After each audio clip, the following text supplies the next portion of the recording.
I'm a huge Frank Herbert fan, so when the opportunity to review a study linking spice consumption with increased longevity came up, I couldn't say no.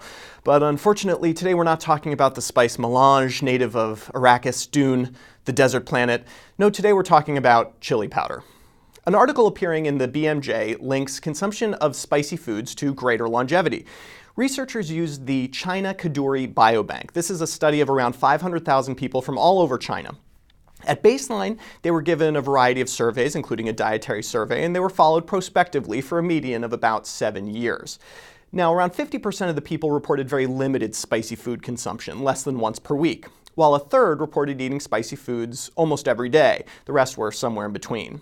Consumption of spicy food was associated with alcohol drinking, cigarette smoking, and very strongly associated with rural living. Keep that in mind.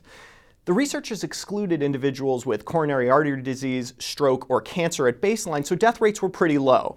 1 per 160 person years in the mild food group and 1 in 170 person years in the spice everyday group. If you're doing the math, you'd have to take around 2,800 people who eat mild foods and convert them into spiceaholics to save a single life.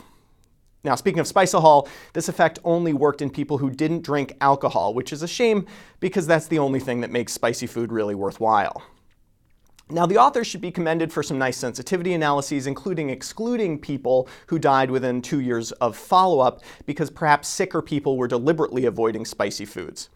But limited data on physical activity is problematic given that rural skew to spicy food consumption. In addition, there was no dose-response effect seen, which is always a red flag when you're trying to infer causality.